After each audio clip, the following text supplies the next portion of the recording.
Hello student, this is our history class and we are studying chapter number 3, the River Valley Civilization, Indus Valley Civilization. In our previous class, we have covered the important topics, that is meaning of civilization, characteristics of civilization, reasons for settlement near rivers, periods, sources about the civilization, characteristics of the Indus Valley civilization, how they town planning, the great granary, cathedrals, the great bath, the assembly hall, lower town, drainage system, dockyard, administration, and society. In today's class, we are going to study about the food and the agriculture, what they eat and what they grow. Enriched by annual flood, Indus Valley was naturally fertile. Means the Indus Valley is naturally fertile because it is on the bank of the river. The farmer sowed seed in November and reaped the crop in the April. The farmer sowed the seeds in the month of November and cut the reaped crop in the April. The main crops grown by them were wheat, barley, lentils, linseed, mustards, and peas. These are the main crops of the Indus Valley civilization. Rice was also grown at some places. Rice husks embedded in clay and pottery have been recovered from Lothal. And we recovered the pottery from the Lothal. The food of the people mainly consisted of fruit, vegetable, fish, meat, egg, milk, and milk products. The cotton cloth found at Mohenjo-daro indicates that the Harappan people civilized sorry cultivated cotton too. Means after getting the cotton cloths at Mohenjo-daro indicates that also indicate that the Harappan people civilized cotton too. Different method of irrigation was practiced in order to control the flow of water during flood. Channels and embankments were built. Plows and sickles were common agriculture tools used by them. So these are the main things of the food and agriculture of the Indus Valley civilization. Domestication of animals. Animal husbandry was a common practice. Many animals like oxen, buffalo, goat, sheep, pigs, asses, camels, cats, horse, and dogs were domesticated by them in the Indus Valley civilization. Most of the animals were reared for milk and meat. The Surkotada remains of horse have been found in Surkotada, a place in the Harappan civilization or Indus Valley civilization.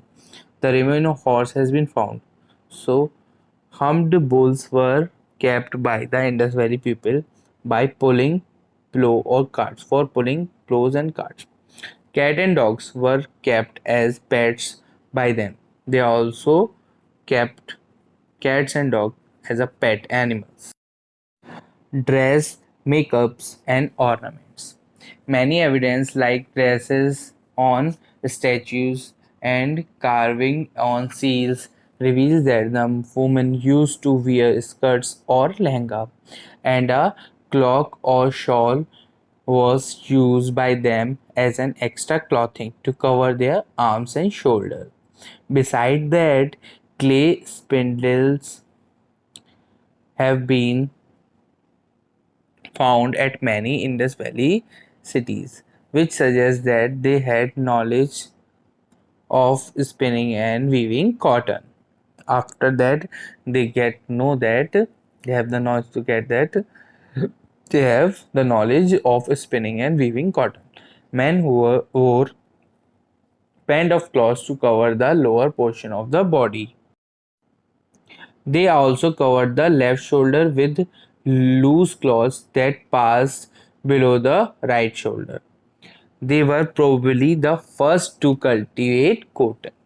Indus Valley people are the first to cultivate the cotton. They were both cotton and woolen clothes. Means they wear both the cotton cloths and the woolen cloths.